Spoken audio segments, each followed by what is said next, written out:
Hey guys, welcome back to the Tolan Ticket. This is episode 14 today. We are live from Tango Said Cantina, again live in the Power and Light District. We're back. Beautiful Friday night.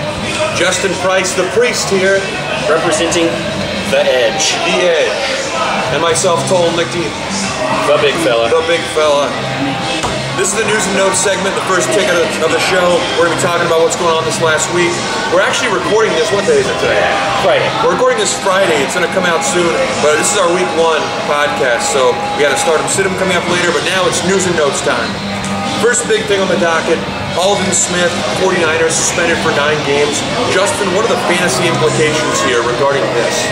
I believe the 49ers defense will need to be dropped in our rankings, which we'll get out to you lately. One of the main reasons they were that high is because of Aldon Smith. We knew about the pending suspension, but we didn't know if it was going to happen or not. So, where are we going? 4 or 5 right now? I think we have them 8 or 9. These rankings just came out yesterday, so everyone's got them. Our August 28 rankings. So I moved them down slightly because of that. Yeah. And that should be fine, but we'll have to see what happens when we move down further. Big news today, though, Ben Jarvis, Green Ellis, the law firm released by the Bengals. Looks like Jeremy Hill going to take his role, a Thunder and Lightning thing, maybe in Cincinnati. A little combo split back. So don't rush out there to pick up Ben Jarvis, Green Ellis. He will land a spot, but Tampa Bay, I think we're thinking. The Colts possibly. Yep, the Colts. They lost Vic Ballard for the season, so after Ahmad Bradshaw, they've got pretty much no one. Trent Richardson, they're how T-Rich does. A mess. Edgerrin James doesn't reside there anymore, so. Exactly. The big fantasy thing takeaway here is I think I shot him up though. Yeah, Jeremy Hill. I shot him up big time anyway. But if they both receive about 200 carries, he gets 20 catches. Gio gets about 80 catches perhaps. They're both going to contribute. I still feel it's a very pass-heavy offense with Luck and then, of course, all their new weapons. Don't. Talking about the Bengals. Sorry, my bad. No, you're good. All over the Colts. He's in a Colts zone. In a Colts zone. So the Bengals will be pass-heavy too, though. You're right. But I think Hill will see a lot of work. So Jeremy Hill, I now put him above the guys like LeGarrette Blount. He's a little higher. He's above Terrence West. So look for him in the free agency. Santonio Holmes looking really good in the slot with the Bears. You draft him yet? Wait. I'm a waiter kind of guy. Wait and see what happens. We don't have him ranked our top 60 yet, so leave him alone for now. Just let some other dude take him. I don't want a 34-year-old, slot guy in my starting lineup. No, he'll definitely have some value later on, but I don't think it's gonna show up yet. Maybe in like 16-man leagues, exactly. 4 receiver leagues, something like that. Thunder and Lightning, the Bengals. We just talked about that. 100% chance. Derek Carr starts week 1. I'm a Raider hater, but man, Schaub, your man, Bash man, is awful. And Derek Carr with 3 touchdowns last night with, I think, 13 versus... Yeah, 11 for 13. Yeah. I forget the yardage. 143. It wasn't pretty low, but he had 3 touchdowns, no picks. So. And this is from a beat writer in Oakland. He says 100% sure Carr is the starter now because of that game. So we'll see what happens. Where do you take Carr? Is he a backup flyer in standard league? I think Schaub is a backup flyer to even begin with. So I'm going to say hold off and wait as well on that one. Yeah, I'm the same way. We have him really low in our rankings. Maybe Schaub at like 28, Carr maybe 33. Raiders offense is a complete disarray. I mean, you have no idea. I mean, I would not touch anybody on that offense unless you had MJD. That's about it. Don't crown him for one great performance in the preseason. All right, we're going to speed along here. So we're also going to review 2 fan-submitted rosters in this segment. The ticket, number 1. But we'll go down here. Ridley expected to make the roster. So James White probably going to be the number 2, 3 guy there. Brandon Ridley still be number 1 and 2. I mean, nothing new really there.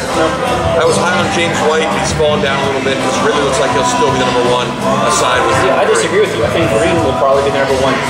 I see more value in Green on that. Oh, no, I do too. Yeah. Green is the better fantasy option, but I think Ridley will be the same role he was last year. The number 1. Or at least 2% of the carries. Yeah, he'll be out there more than James White, which is kind of like the Darren Sproles situation with the Saints.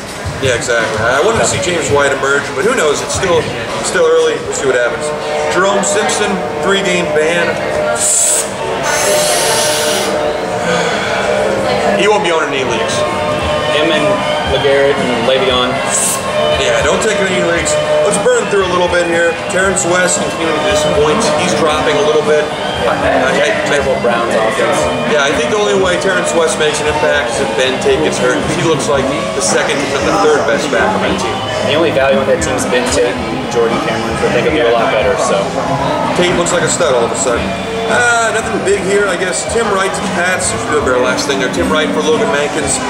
Tim Wright does have some fantasy impact. He's looking about 18, 17, 18. As a rookie last year, 56 catches, like 580 yards.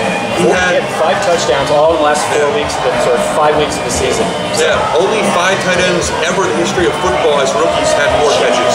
I think he had scored as many points in the last 4 games as Jimmy Graham did. So take that into consideration when you're looking at the pass-heavy Patriots offense. So, and that's with Mike Glennon and then Josh Freeman at the beginning of the year. So with terrible quarterbacks, Wright has there's some potential there. All right, moving on. We got 2 rosters we need to review right now for our listeners. Thank you for submitting them. The first one's from our own Browns insider, actually, Brandon Colvin. So let's take a look at this roster here really quick. Just the starting lineup. Run it off. Really quick for us. We got Peyton, D-Jax there. We also have Marcus Colston, Cecil Shorts, DeMarco Murray, CJ Spiller, Jordan Cameron high on that, Hakeem Nicks, Broncos defense, and Matt Bryant. The bench we won't touch on. It's nothing special. The big thing here, Hakeem Nicks is the flex going to week 1. Dear God, I hope you change that before week 1. But Cecil Shorts too. Hey, Justin Hunter, first one. Start him instead of Hakeem Nicks. His receivers don't look good at all. He must have waited because Colston is number 1. I don't like that. We're high on him, but not as number 1. I think Breeze honestly will have 5,000 yards, 50 touchdowns this year. So we're high on Breeze. Well, now on the limb here, we'll see what happens. But yeah, Cecil Shorts is ranked 40 or lower. Colston we have in like late 20s. So yeah. I mean, the strength of this team is you have Spiller and Murray who could both be featured number 1 backs, and then Peyton. This isn't a PPR league though, is it? I don't think so. It's a standard 12-team league, ESPN. And DeMarco and CJ on a non-PPR league as your running backs. Yeah, you're going to have a career year for Manning, I think, to compete. But I think Murray will have a great year too. So I think first-round playoff loss. All right, we're already at 7 minutes. We're going to do one more roster ranking, and then we'll be good to go. This one. This guy just gave us the list of how he drafted him. You got Morris, Alfred Morris in the first, Keenan Allen in the second, Tom Brady, Welker, Witten, Seahawks, Woodhead, Alex Smith, sweet lord, Antonio Gates, Kostowski, and the Patriots. Shout out to Tom here. Oh yeah, of course. So. Tom Giordano III, one of my good buddies from the Army. Tom, I'm gonna have to be honest though. Alfred Morris in the first, I hate that. I hope you were like the 7th or 8th pick. We don't feel good about your team. The latter. We got to wrap things up though, probably, but Welker too early. Brady in the 3rd. You could have waited on Brady. That's like the 30th overall pick. Thank you all for Welker's concussion. I don't know if this is before or post concuss. Seahawks in the 7th. Too early. Kostowski in like the 10th. Turbin drafted it all when you don't have Lynch. Yeah, man, we got to give you like a D or F on that one. So good luck with that one. Look at our rankings and help your team out on the waiver wire. That's all for Ticket 1 on the Tolan Ticket. Thanks for tuning in.